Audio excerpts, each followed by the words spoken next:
مرنے کے بعد کیا ہے؟ مرنے کے بعد کفن دفن کے معاملات ہیں۔ ہر ایک نے کفن میں لپٹ کر قبر میں جانا ہے۔ موت اور موت کے بعد کے احوال ہیں وہ تو ہر ایک کے لیے ہیں، وہ تو میرے لیے بھی ہیں، وہ تو آپ کے لیے بھی ہیں۔ اس وقت جتنی دنیا کی محبت اور لالچ اور طمع اور حرص ہمیں نظر آتی ہے، شاید پہلے کے لوگوں میں اس قدر لالچ اور اس قدر حرص اور ایک دوسرے سے آگے بڑھنے کی ریس شاید نہیں دیکھی ہو۔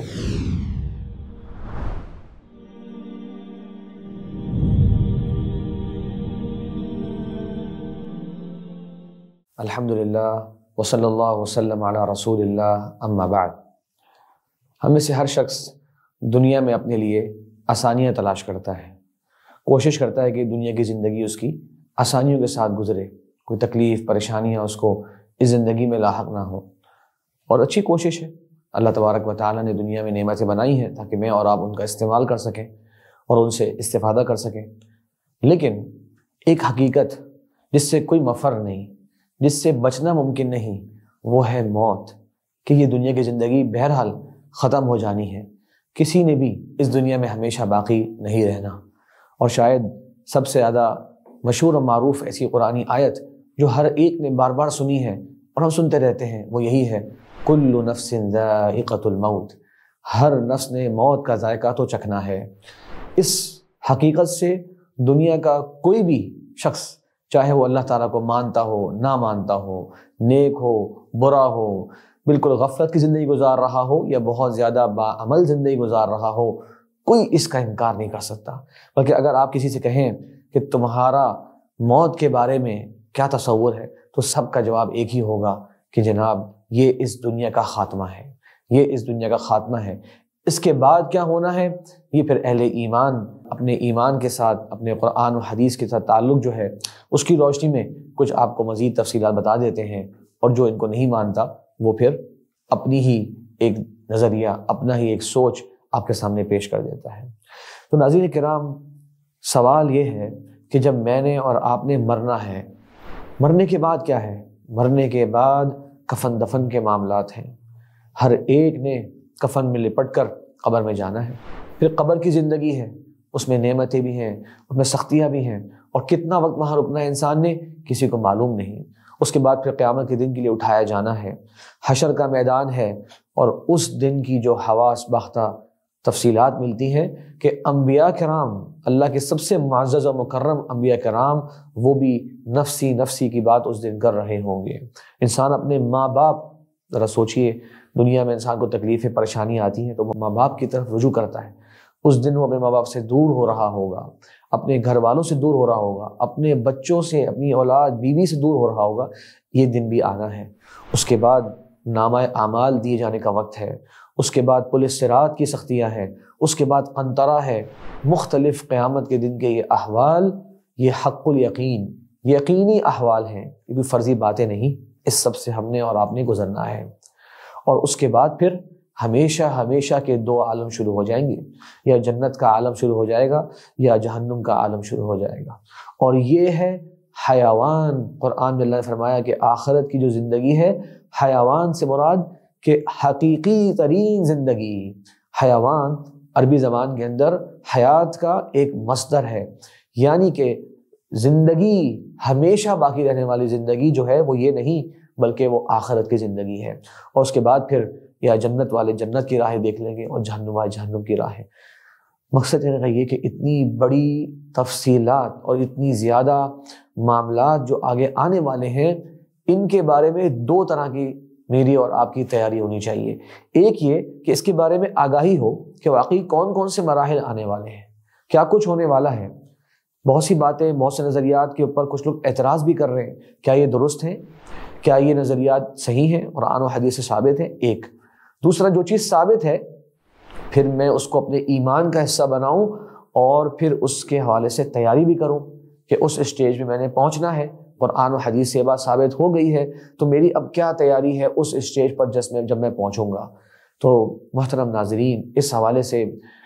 ہمارا ایک پروگرام جس کو انشاءاللہ ہم اس کے اندر سیریز کے طور پہ لے کے چلیں گے، وہ ہے آخرت پر ایمان اور موت کے بعد کے مراحل۔ اور یہاں میں ایک بڑی اہم بات کی طرف آپ کی اشارہ کرتا چلوں، اور وہ یہ کہ یوں نہ سمجھیے گا کہ یہ موضوع بہت زیادہ آپ نے سن رکھا ہے، بہت زیادہ آپ اس کے بارے میں جانتے ہیں، اس کے بارے میں میرے اور آپ کے کان میں کبھی کبھار ہی کوئی آواز پڑ پاتی ہے۔ افسوس کے ساتھ آخرت کے موضوعات میں بھی جو ہمارا آج کل کا رویہ بن گیا ہے وہ صرف قیامت کی نشانیاں اور قیامت کی علامات کے حد تک ہے۔ لوگ جاننا چاہتے ہیں کہ جو چھوٹی علامات ہیں کیا وہ ظاہر ہو گئی یا نہیں ہوئی، بڑی علامات کا ظہور کب ہوگا۔ آپ خود جائزہ لیجئے، کتنی بار میں نے اور آپ نے یاجوج ماجوج اور دجال کے ساتھ کس طرح کے لوگ ہوں گے اور جناب قیامت سے پہلے کیا ہوگا، اس طرح کے کلپ سنے ہیں، اور کتنی بار میں نے قبر اور قبر کی زندگی اور دوبارہ اٹھایا جانا اور میدان حشر اور اس کی سختیاں، اس طرح کے کلپ اور اس طرح کی گفتگو سنی ہے۔ میرا تو محدود تجزیہ یہی ہے کہ ہماری دھیان، ہماری توجہ عام طور پہ یہ قیامت کی علامات کی طرف ہے، اور بلکہ میں نے دیکھا کہ کچھ لوگوں کے اندر اس ٹاپک کے اوپر ایک کیوریوسٹی بھی ہوتی ہے، وہ بس ایک تجسس ہوتا ہے کہ چلے جناب یاجوج ماجوج کے بارے میں ذرا جانیں تو یہ کہاں پر ہیں، دجال کے بارے میں نئی نئی قسم کی تھیوریز جو ہیں ہم لوگ سنتے رہتے ہیں اور ہمارے شوق ہو رہا ہوتا ہے کہ ہم اس کے بارے میں مزید جانیں۔ چلیے شاید وجہ اس کی یہ ہے کہ یہ قیامت سے پہلے ہونی ہے، اور ہم ایک طرح سے آرام میں ہو جاتے ہیں کہ چلو جی بڑی علامات کا ظہور ابھی نہیں ہوا، ابھی تو چھوٹی علامات کے وقت سے ہم لوگ گزر رہے ہیں۔ لیکن اگر میری اور آپ کی اس دوران موت واقع ہو جاتی ہے تو جو موت اور موت کے بعد کے احوال ہیں وہ تو ہر ایک کے لیے ہیں، وہ تو میرے لیے بھی ہیں، وہ تو آپ کے لیے بھی ہیں، جو دنیا میں پہلا انسان آ کے چلا گیا اس کے لیے بھی ہیں، اور جو آخری انسان اس دنیا سے جائے گا اس کے لیے بھی ہیں۔ اسی لیے قرآن مجید کے اندر جس موضوع کو زیادہ زیر بحث لایا گیا ہے وہ آخرت کے دن کے احوال ہیں، اس کی سختیاں ہیں، اس کی حقیقتیں ہیں، اس کے نام ہیں۔ بلکہ قرآن مجید کے اندر اللہ تبارک و تعالیٰ نے اگر کہا جائے کہ اپنے اللہ پر ایمان لانے کے بعد سب سے زیادہ کس موضوع کو ذکر کیا گیا تو وہ آخرت کے دن کو ذکر کیا گیا۔ بلکہ قرآن کے اندر 19 مقامات ایسے ہیں جس میں اللہ پر ایمان اور آخرت پر ایمان کو جو ہے وہ ایک ساتھ ذکر کیا گیا۔ سوچئے، آمنوا باللہ والیوم الآخر، باللہ والیوم الآخر، کتنی جگہ آپ نے قبل پڑھا تو 19 یا 20 کے قریب قرآن کے اندر آیتیں ہیں جہاں پر ان دونوں کو ذکر کیا گیا۔ تو یہ ہمارے ایمان کا اہم حصہ ہے، اور اس کے بارے میں ہم سے قیامت کے دن ہم نے اس مرحلوں سے گزرنا ہے، اور دنیا کے اندر ایمانیات کے بارے میں ہمارا رویہ یہ ہونا چاہیے جس طرح ارکان ایمان ہے، انسان ان پر ایمان لے کر آئے، انسان ان کی یقینی تصدیق کرے کہ میں قرآن و حدیث کے نصوص کو سچ سمجھ کر ان کو اپناتا ہوں، اور ان کے تعلق سے جو عمل مجھ سے ریکوائرڈ ہے میں اس کو بھی کرنے کی کوشش کروں۔ یعنی ایک شخص رسولوں پر ایمان لاتا ہے کہ رسول اللہ کے سچے بھیجے ہوئے رسول ہیں، مطلب کہ اب ان کی تعلیمات، وہ جو خیر بھلائیاں لے کر آئے اس کو میں اپنانے والا بنوں۔ فرشتوں پر ایمان لاتے ہیں کہ اللہ کے فرشتے ہیں اور اللہ کی طرف سے مقرر ہیں مختلف کاموں میں، تو پھر میں یہ سمجھوں کہ وہ جو چیزیں نوٹ کر رہے ہیں اس کے تعلق سے میں ایسے اعمال کرنے والا بنوں کہ وہ خیر کی باتیں نوٹ کریں، برائیاں نوٹ کرنے والے نہ ہوں۔ تو یہ تعبد ہم نے سیکھنا ہے ان ایمانیات سے۔ اسی طرح جب آخرت کے دن پر ایمان لانے کی ہم بات کرتے ہیں، جو کہ الحمدللہ آپ، میں، ہم سب آخرت کے دن پر ایمان تو لاتے ہیں، لیکن اس کا ایک اہم پہلو یہ بھی ہے کہ پھر میرے عمل سے، میری صبح شام سے یہ نظر آئے کہ مجھے واقعی اس دن کی فکر بھی لاحق ہے۔ آئیے کچھ اور اس ٹاپک کے اہمیت کیا ہے اس کو جاننے کی 2-3 نقطوں کے اندر کوشش کرتے ہیں۔ پہلی بات کہ یہ ارکان ایمان کا حصہ ہے جو کہ 6 بنیادی ارکان ایمان ہیں۔ دوسری اس موضوع کی اہمیت یہ ہے کہ ہم جس زمانے سے گزر رہے ہیں، دنیا داری ہمیشہ سے ہی انسان کی توجہ کا مرکز رہی ہے، اس دنیا کے اندر ہمیشہ ہی انسان نے زیادہ سوچا ہے، زیادہ فکر کی ہے، لیکن میں اور آپ جانتے ہیں کہ اس وقت مادیت اپنے عروج پر پہنچ چکی ہے۔ اس وقت جتنی دنیا کی محبت اور لالچ اور طمع اور حرص ہمیں نظر آتی ہے، شاید پہلے کے لوگوں میں اس قدر لالچ اور اس قدر حرص اور ایک دوسرے سے آگے بڑھنے کی ریس شاید نہیں دیکھی ہو، لیکن اب یہ چیز بڑھتی چلی جا رہی ہے۔ تو اب اس کا مطلب یہ ہے کہ جب دنیا میں ہم بہت آگے بڑھتے چلے جا رہے ہیں تو یقینی طور پہ آخرت سے دور ہوتے چلے جا رہے ہیں، تو اس میں اور اہمیت بڑھ جاتی ہے کہ ہمیں آخرت کے بارے میں یاد دہانی کرائی جائے، بتایا جائے کہ یہ تو حقیقی دن ہے جو آنا ہے، اور اس کے آنے کا وقت ہر شخص جانتا ہے کہ کچھ پتہ نہیں، کوئی گارنٹی دے سکتا ہے کہ میں کل بھی تک زندہ رہوں گا یا نہیں رہ سکتا۔ تو اس کا مطلب یہ چیز جو کہ یقینی چیز ہے اس کی تیاری زیادہ ہونی چاہیے۔ اور دنیا کے اندر آج کل ہم یہ دیکھتے ہیں کہ دنیا کی زندگی کو آسان کرنے کے لیے کئی فیسلٹیز بھی آ گئی ہیں، بلکہ اب تو دنیا کے جو مسائل ہیں ان کا حل کرنے کے لیے ورک شاپس آ گئی ہیں. مثال کے طور پہ لوگ رسک مینجمنٹ کی ورک شاپس کراتے ہیں, لوگ آج کے زمانے میں ٹائم مینجمنٹ کی ورک شاپس کراتے ہیں. آپ اپنی زندگی کو بہتر کیسے کر سکتے ہیں, آپ انگزائٹی سے کس طرح بچ سکتے ہیں, آپ اپنی طرح طرح کی اسکلز, یعنی دنیا کے حوالے سے ہماری یہ دنیا پرفیکشن کے ساتھ چلتی رہے, بہت زیادہ اہتمام ہو رہا ہے, بہت زیادہ فکر ہو رہی ہے اور کوشش ہو رہی ہے. اس کے مقابلے میں اگر میں اپنے آپ سے پوچھوں اور آپ سے پوچھوں, آخرت کی تیاری کے حوالے سے میں نے اور آپ نے کون سی ورک شاپ کی ہے, آخرت کی تیاری کے حوالے سے میں نے اور آپ نے کون سی ٹریننگ لی ہے, آخرت میری سنور جائے اس کے اوپر میں آخری بار کب بیٹھ کے سوچ رہا تھا, موت مجھے بھی آ سکتی ہے, کسی بھی وقت بھی آ سکتی ہے, اس کے اوپر میں نے آخری بار کب گفتگو کری ہے. دوستوں کی محفل میں سیاست پہ میں بات کر رہا ہوں, کرکٹ پہ میں بات کر رہا ہوں, آج کل کیا چل رہا ہے اس سے بات کر رہا ہوں, نئی نئی ٹیکنالوجیز کیا آ رہی ہیں میں بات کر رہا ہوں, گاڑیاں, موبائل, ہر طرح کی چیز کی میں بات کر رہا ہوں. میں نے اور تم نے مر جانا ہے, کیا یہ میں نے اپنے دوستوں کے ساتھ کسی گفتگو میں ذکر کیا؟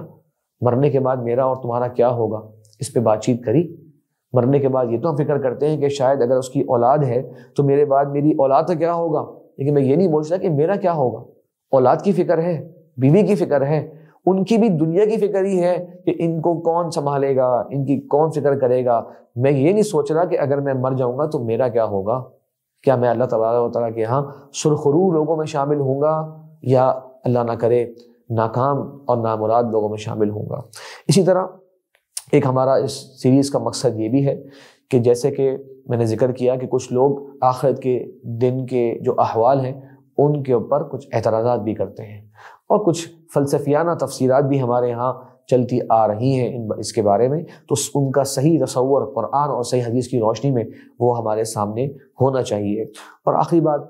جتنی بھی عقائد کی کتابیں ہمارے علماء نے لکھی, جتنے بھی علماء آئے ہیں عقائد کے اندر, انتہائی اہمیت کے ساتھ انہوں نے اس آخرت کے موضوع کو ذکر کیا. تو یہ میرے اور آپ کے بنیادی عقائد کا حصہ ہے, تو اس کا صحیح تصور ہونا, اور جیسے کہ میں نے کہا کہ اس کے تعلق سے اپنے لیے راہ عمل متعین کرنا, یہ دونوں کی بہت زیادہ اہمیت ہے جو انشاءاللہ عزیز ہم اس سیریز کے اندر ساتھ لے کے چلیں گے. اللہ تعالیٰ سے دعا ہے کہ اللہ تبارک و تعالیٰ جو ہم خیر کی اور بھلائی کی بات اس سلسلے میں کریں, اللہ تعالیٰ اسے قبول فرمائے, اور جو کمی کوتاہی ہو اللہ تبارک و تعالیٰ اسے معاف فرمائے. انشاءاللہ العزیز ہم اس سلسلے میں ترتیب کے ساتھ جس طرح آخرت کے دن کے اور موت کے بعد کے جو مراحل ہوتے ہیں ان کو انشاءاللہ ذکر کریں گے. اللہ سے دعا ہے کہ اللہ تبارک و تعالیٰ ہمیں ان باتوں کو صحیح انداز سے سمجھنے اور ان کو اپنا لینے کی توفیق عطا فرمائے. السلام علیکم ورحمۃ اللہ وبرکاتہ.